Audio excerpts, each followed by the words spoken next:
Doesn't mean only they are educated in school or tuition centers and so on. They also have to read very widely on their own and so on and so forth, and improve their language. In so doing, while they're doing that, they also can improve their language, which both languages, and even Tamil, the third language, and so on. That should set them on the path to, a higher academic level.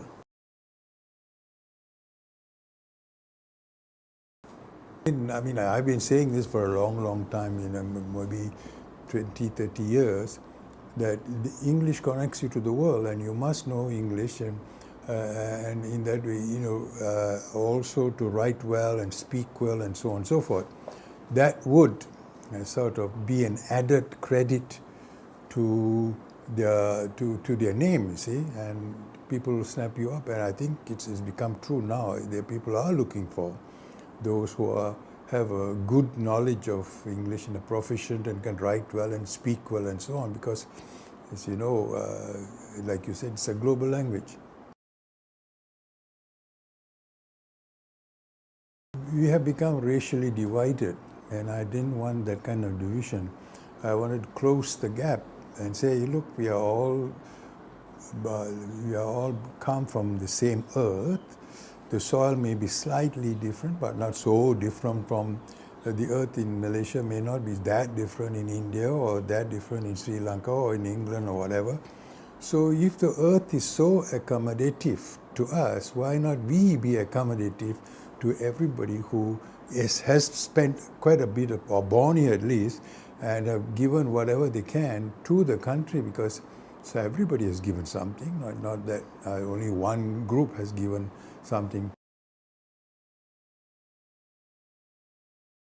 Fully belong to the country, you have to catch its spirit. For me, that spirit is to be found in the central symbol of this country. Also, you have it on the flag, the tiger, And I've written a whole story called Haunting the Tiger and so on. And part of it comes from in a far country. So like Raja and Zulkifli go trek into the land, and after a while, they both have to discard whatever assumptions they've had about themselves in order to become one with that spirit. Less emphasis on their own, cultural traditions or racial traditions, and embrace a wider and a deeper and an inclusive sense of being a Malaysian, which then would make it easier not to say, talk of the Chinese, the Malay and Indian. You see, you can easily feel you are a Malaysian. It depends on the approach the readers take. They say, oh, this can only happen in an old setting. Then, well, they're quite wrong in that, because you have also brought the setting to the city, in a way. Right. You go and look around where are all these people living. Right. They are also living in specific areas for work, which accommodates these various races. You see, right. So if you don't bring that setting, and your neighbor to whoever it is, that is Chinese or Indian or Malay, doesn't matter. Then you have broken down that old mindset.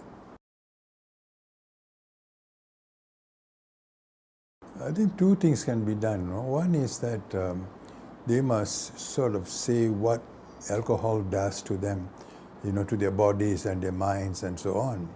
The other thing is they must, the reason that the people go to alcohol, especially in the estates, you see, like Samsu and so on, so forth, is because they find, hey, I can't go further than what I've reached. You see, so if you give them the motivation, yes, you can go, then probably they won't resort to alcohol, and they will have more self-respect, and they will keep off or have the rare drink. These people are living dreams which is beyond their grasp, I call it. Because they have not done nothing, they have not done anything to improve themselves, to get jobs which have larger incomes, or to do overtime and so on and so forth, and therefore own a car that they want to own.